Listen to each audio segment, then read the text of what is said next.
Դիանա Գրիգորյանի «Գոյամարտ» հեռուստասերիալի նկարահանումները շարունակվում են, մեր կողմից սիրված դերասաններն էլ շարունակում են մարմնավորել մեզ արդեն հայտնի դրական ու բացասական կերպարները։ Հեռուստասերիալում իրադարձությունները գնալով հետաքրքիր ընթացք են ստանում և իհարկե հեռուստադիտողներն անհամբերությամբ սպասում են տեսնելու, թե ինչ զարգացումներ են տեղի ունենալու։ Հեռուստասերիալում իրադարձությունները հետաքրքիր ընթացք են ստանում։ Հունանն, ով գերի էր դարձել Ավոյին, այժմ Ավոյի կյանքի համար է պատասխանատու։ Ավոն հայտնվեց ջրի մեջ, բայց Ավոն, ինչպես հայտնի է, այդքան հեշտ մահացողներից չէ։ Ավոն փրկվելու է, բայց ում համար են կանչում Էռնային դիահերձարան, որ դիակը ճանաչի, ու ինչ է կատարվում այնտեղ։ Շատ հետաքրքիր զարգացումներ են սպասվում հեռուստադիտողներին։ Այս սերիայում էլ պարզ դարձավ, որ Մանանը վերջապես իմացավ, որ Ավոն իր հարազատ հորեղբայրն է։ Ինչ է փոխվելու նրանց հարաբերություններում այդ ամենից հետո։ Ինչպես երևում է Մանանի վերաբերմունքից, Գրիշոն ու նրա ընտանիքը, Մանանն այդ տուն հենց այնպես ոտք չի դրել։ Մանան այդ տուն գնացել է, որպեսզի Սարգսյաններին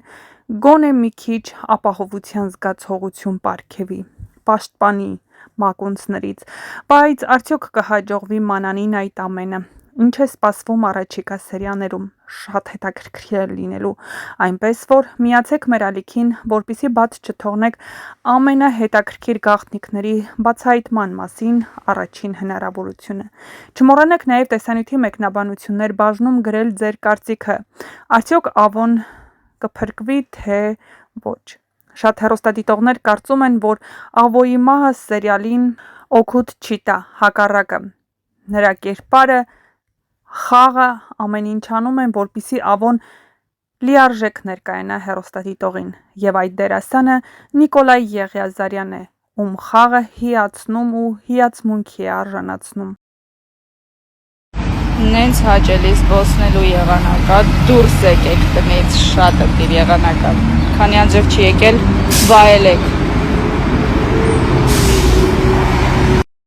Ինչի ես ուսումնասիրում և սովորում եմ, կոչվում է նեյրոմարքեթինգ, այսինքն հոգեբանություն գումարած մարքեթինգ։ Մենք ուսումնասիրում ենք ուղղի աշխատանքը, ինչն է մեզ ստիպում գնել տվյալ պրոդուկտը կամ անտեսել այն, ինչպես է ուղղի արձագանքում ինչ-ինչ գույներին, թվերին, դասավորվածություններին։ Առհասարակ ուսումնասիրում ենք սպառողի հոգեբանությունը, սա իհարկե հնարավորինս հակիրճ եմ ասում, որովհետև իրականում շատ հետաքրքիր է և երևի երբևէ այսքան հետաքրքիր ու բովանդակալից բան չէի ուսումնասիրել։ Հնարավորինս փորձեցի բացատրել։ Տեսեք, քանի որ կյանքից խոսեցինք, կան չէ մարդիկ, ովքեր շատ գրագետ են, շատ կարդացած են, բայց օրինակ կյանքի ինչ-ինչ դժվար իրավիճակներում ավելի բարդ են կողմնորոշվում։ Իսկ օրինակ քիչ կարդացած մարդիկ ավելի արագ։ Այստեղ իհարկե շատ լավ է լինել կրթված, կարդացած եւ այլն, բայց գաղտնիքը գրքերի մեջ չէ։ Գաղտնիքը վախերը հաղթահարելու մեջ է։ Ինքդ քեզ ճանաչելու ամենալավ տարբերակը վախերը հաղթահարելն է։ Թույլ տալ քեզ, որպեսզի ճանաչես քեզ։ Դուրս գալ ինչ-ինչ կաղապարներից, լավ իմաստով եմ ասում, որովհետև կաղապարներից դուրս գալով կարելի է նաև վատ ուղու վրա հայտնվել։ Ենթադրենք վախենում ես ինչ-որ բան սովորել կամ վախենում ես օտար երկրում ապրել, անել դա։ Կոմֆորտ զոնայից դուրս գալուց հետո միշտ ինչ-որ հաջողություն ես գրանցում ու միշտ ինչ-որ նոր բան ես իմանում քո մասին։ Ողջույն բոլորին, ձյան տակ քայլելու և ռոմանտիկ երաժշտություններ այդ նյութերի տակ դնելու փոխարեն ես պետք է ստիպված գործնական ստորի անեմ,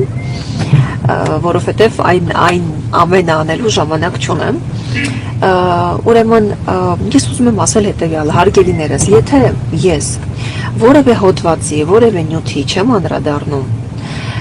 դա դեռ չի նշանակում, որ այդ հոդվածը նյութը համապատասխանում է իրականությանը։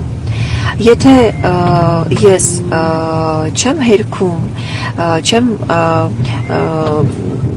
խոսում այդ մասին, դա դեռ չի նշանակում, որ այդ ամենը ճիշտ է ու համապատասխանում է իրականությանը։